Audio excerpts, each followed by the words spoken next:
नमस्कार विद्यार्थी मित्र हो. रायडेंट अकॅडमीज कॉग्निटिव्ह एज्युकेशन अर्थात रेसमध्ये आपलं पुन्हा एकदा स्वागत. मित्र हो, आपण इयत्ता 7वी सब्जेक्ट सायन्स या विषयातील पहिला जो टॉपिक आहे ॲडॅप्टेशन हा अभ्यासत आहोत. यापूर्वी आपण adaptation for food in animal and plant म्हणजेच अन्नग्रहणासाठी वनस्पती आणि प्राण्यांच्या मध्ये कशा पद्धतीने अनुकूलन झालेले आहे हे पाहिलं. आज आपल्याला एका नवीन महत्त्वाच्या घटकाची माहिती घ्यायची आहे. तत्पूर्वी व्हिडिओ पाहण्याच्या अगोदर तुम्ही समोर पुस्तक, वही, पेन्सिल इत्यादी साहित्य घ्यायचं आहे आणि मगच व्हिडिओ पाहायचा आहे. कारण तुम्हाला तर माहित आहे आपण फक्त व्हिडिओ पाहायचा नाही, व्हिडिओ दरम्यान ज्या काही ॲक्टिव्हिटीज सांगितल्या जातील तर त्या तुम्ही करायच्या आहेत. चला तर मग आपण आपल्या घटकाला सुरुवात करूया. घटक आहे तो म्हणजे क्लासिफिकेशन ऑफ लिव्हिंग ऑर्गॅनिझम्स म्हणजेच सजीवांचं झालेलं वर्गीकरण आपल्याला अभ्यासायचं आहे. मुलांनो, तुम्हाला समोर एक चित्र पाहायला मिळते. या चित्राचं तुम्ही काळजीपूर्वक निरीक्षण करा. Did you get some information from this picture? तुम्हाला या चित्रातून काही माहिती मिळते का? यावर आधारित काही प्रश्नांची उत्तर आपण मिळवण्याचा प्रयत्न करू. Think about that. Do they look same? पहा, चित्रातील सर्व सजीव एकसारखेच आहेत का? Are their food same? त्या सर्वांचं अन्न एकसारखंच आहे का? Are their habit and habitat same? म्हणजेच त्यांचा जो नैसर्गिक अधिवास, राहण्याचं ठिकाण किंवा खाण्याच्या सवयी एकसारख्याच आहेत का? And last one, are their nutrition pattern same? म्हणजेच त्यांचा पोषणाचा प्रकार एकसारखाच आहे का? या सर्व प्रश्नांची जी काही उत्तरं असतील ती तुम्ही तुमच्या वहीमध्ये नोंद करा. Okay. If you start observation you get information about these living organisms looks differently. Their food, habit, habitat and nutrition pattern is also different from each other. म्हणजेच ते एकसारखे दिसत नाहीत, त्यांचं अन्न एकसारखंच नाही आहे. त्यांचा जो काही अधिवास असेल किंवा पोषणाचा जो काही प्रकार असेल तर तो एकसारखा नाही आहे, ते एकमेकापासून भिन्न आहेत. So from this information we conclude that a variety of organism are seen on the earth. म्हणजे आपल्या पृथ्वी तलावरती विविध प्रकारचे सजीव आपल्याला आढळतात. It is difficult to study and remember all organisms. म्हणजे या सर्व सजीवांचा अभ्यास करणं आणि ते सर्व सजीव लक्षात ठेवणं हे आपल्याला थोडंसं अवघड आहे. So classification is need for all organisms in this diverse living world at the same time.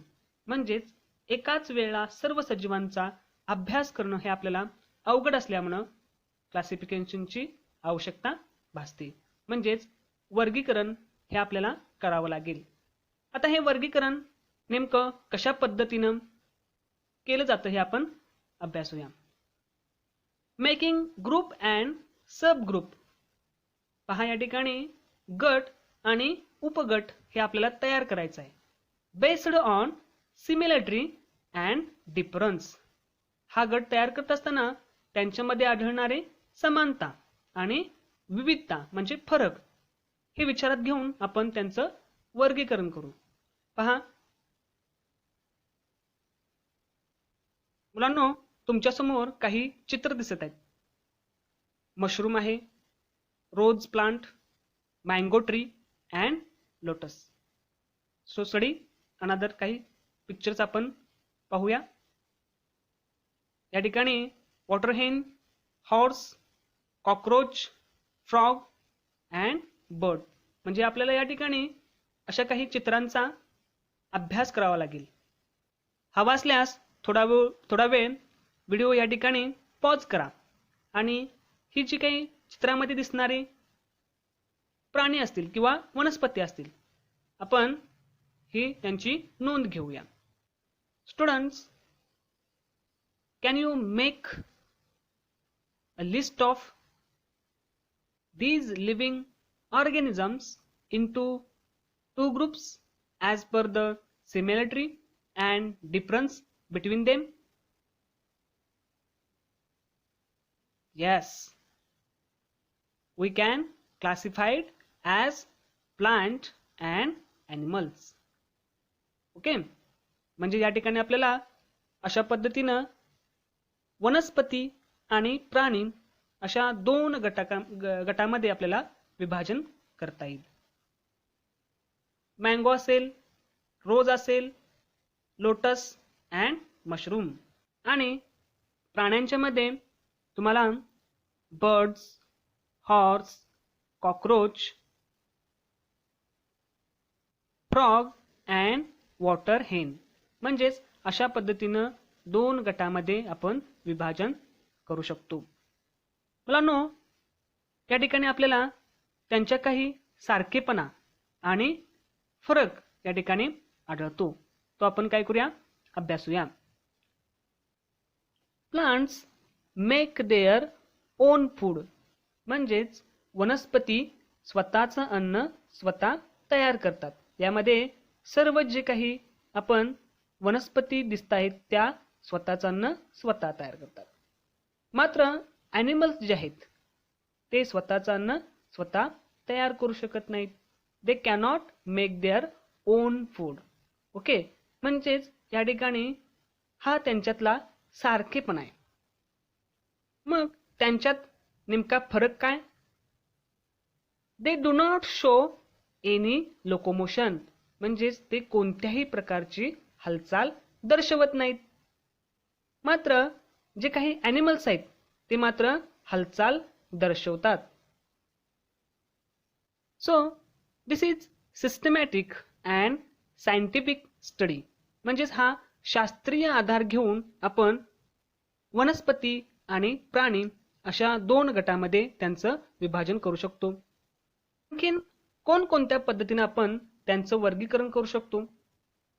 पहा, a system in which members are ranked according to their relative status and importance is called hierarchy. म्हणजेच आता जे आपण वर्गीकरण केलं हे आपलं ढोबळ मानानं वर्गीकरण केलं, पण सायंटिफिक दृष्ट्या आपण त्यांच्या वर्गीकरणाच्या पदानुक्रमानुसार आपण वर्गीकरण करू शकतो. आता ते नेमकं कसं पहा. या ठिकाणी आपल्याला एक चार्ट दिसतोय पहा, ज्यामध्ये आपल्याला हायरार्की म्हणजे वर्गीकरणाचा पदानुक्रम दिलेला आहे. आता तो पदानुक्रम कसा आहे पहा. सर्वप्रथम किंगडम म्हणजे सृष्टी, मग ती कोणती आहे, प्लांट असेल, ॲनिमल असेल, कोणतीही. त्यानंतर त्यांचा फायलम म्हणजे संघ. त्यानंतर वर्ग म्हणजे क्लास, ऑर्डर, फॅमिली म्हणजे कुल, जिनस म्हणजे प्रजाती आणि शेवटचा आहे तो म्हणजे स्पेसिस जाती. अशा पद्धतीनं त्यांचा अनुक्रम ठरलेला आहे. So it consist of two parts.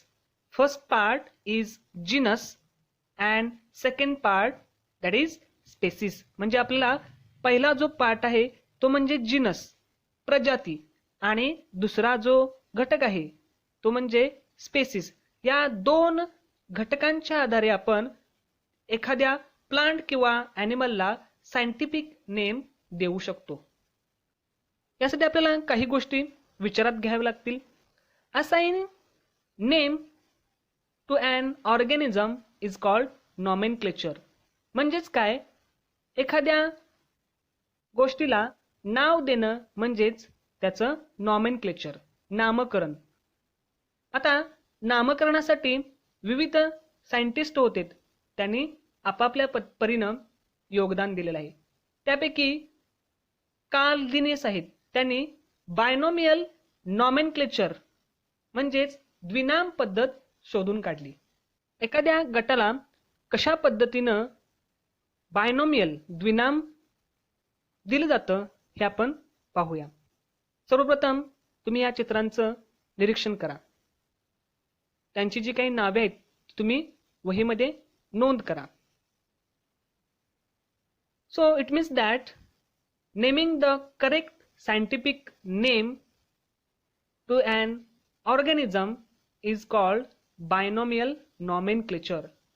म्हणजेच या ठिकाणी शास्त्रीय दृष्ट्या एखाद्या गटाला नाव देणं म्हणजेच ते त्याचं बायनॉमियल नॉमेनक्लेचर. चित्रामध्ये दिसणारे जे काही प्राणी आहेत किंवा वनस्पती आहेत त्यांची नावं जर सांगायची झाली तर आपण त्याला स्थानिक भाषेमध्ये घोडा असेल किंवा मांजर असेल, सरडा असेल, वाघ, कुत्रा इत्यादी असं नावानं संबोधतो.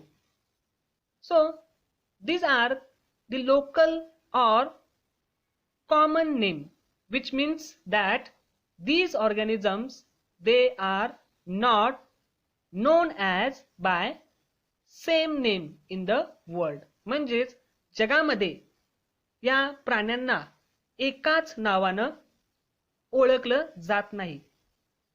मग अशाच प्राण्यांना सायंटिफिक जे नाव असेल ते सुद्धा दिलं जातं, ज्यालाच आपण काय म्हणतो, द्विनाम पद्धत. ओके, पहा या ठिकाणी एक आपल्याला तक्ता दिसत आहे. यामध्ये मगाशी सांगितल्याप्रमाणे हा वर्गीकरणाचा पदानुक्रम आहे, हायरार्की. आपण काही एक्झाम्पल पाहूया, त्याद्वारे तुम्हाला अधिक स्पष्ट होईल. या ठिकाणी दोन उदाहरणं घेतलेली आहेत. पहिलं म्हणजे मँगो आणि दुसरं आपलं ह्युमन म्हणजे मानव. आता मँगो आहे त्याचं किंगडम सृष्टी आहे ती म्हणजे प्लांटी. फायलम आहे संघ,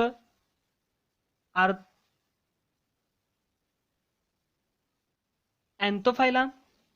क्लास म्हणजे वर्ग आहे डायकॉटिलिडॉनी. ऑर्डर गण आहे सॅपिनडेलेसिस.